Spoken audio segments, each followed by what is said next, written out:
మన ప్రభు అయిన యేసుక్రీస్తు నామములో మీ అందరికీ శుభములు. నేటి మన ధ్యానాంశము కీర్తనలు గ్రంథము 147వ కీర్తన 3వ వచనం. గుండె చెదరిన వారిని ఆయన బాగు చేయువాడు, వారి గాయములు కట్టువాడు. ప్రియ దేవుని బిడ్డలారా, ఈ ప్రపంచములో జీవిస్తున్న వారందరికీ బాధలు ఉంటాయి. అనేకమైన కష్ట నష్టాలను ఎదుర్కొనడము వలన అనేక రకాలుగా కృంగిన స్థితిలో అనేక మంది ఉంటారు.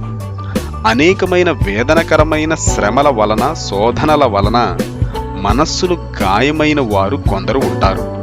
అటువంటి మనస్సు విరిగిన వారు, హృదయములో బాధను కలిగిన వారందరూ మన ప్రభు అయిన యేసుక్రీస్తును ఆశ్రయిస్తే ఆయన వారికందరికీ ఆదరణను అనుగ్రహిస్తాడు.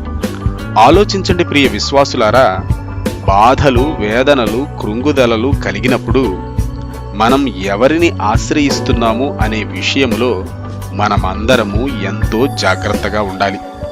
ఎందుకంటే కృంగిన స్థితిలో మనము సాతాను సంబంధులను లేక దురాత్మల చేత నడిపింపబడుతున్న వారిని ఆశ్రయిస్తే మన కృంగుదల పోకపోగా ఇంకా ఎక్కువయ్యే ప్రమాదము ఉంది. కాబట్టి మనకు ఎప్పుడు మనస్సు కష్టంగా అనిపించినా మన ప్రభు అయిన యేసుక్రీస్తును మాత్రమే ఆశ్రయించాలి. కష్టాలను, బాధలను ఇతరులతో పంచుకోవాలని అనుకునేవారు ముందు మన ప్రభువుకు ప్రార్థించి తరువాత ఆయనను వెంబడించే విశ్వాసులతో పంచుకోవాలి. అంతేగాని అవిశ్వాసులతో బాధలను చెప్పుకొని వారి యొద్ద నుండి ఆదరణను ఆశిస్తే ఆదరణ రాకపోగా మనకు ఉన్న కృంగుదల ఇంకా పెరిగే అవకాశం ఉంది. అవిశ్వాసులతో సాంగత్యం చేయడం మన ఆధ్యాత్మిక ఎదుగుదలకు ఎంతో ప్రమాదకరం. గుండె చెదరిన వారిని ఆదరించేది మన ప్రభువే. గుండె చెదరిన వారి గాయములను కట్టేది మన ప్రభువే. అవిశ్వాసుల దగ్గరకు, లోక సంబంధులైన ఇతర దుష్ట శక్తుల దగ్గరకు మనము ఆదరణ కోసం వెళ్తే ఎటువంటి ప్రయోజనము ఉండదు. కాబట్టి విశ్వాసులమైన మనమందరము ఆదరణ కోసం, ఓదార్పు కోసం మన ప్రభు అయిన యేసుక్రీస్తును మాత్రమే ఆశ్రయించేవారముగా జీవించాలి.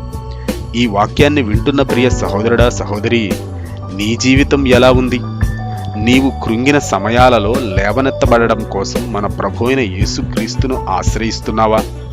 లేక లోక సంబంధమైన దురాత్మల వైపు, మన ప్రభువును ఎరుగునటువంటి అవిశ్వాసుల వైపు చూస్తున్నావా? ఒక్కసారి స్వీయ పరిశీలన చేసుకో. కష్ట సమయాలలో ఒకవేళ మన ప్రభువును ఆశ్రయించే వ్యక్తివిగా నీవు జీవించనట్లయితే ఈ క్షణమే నీ హృదయ స్థితిని బట్టి పశ్చాత్తాపపడి నీ మనస్సును మార్చుకో.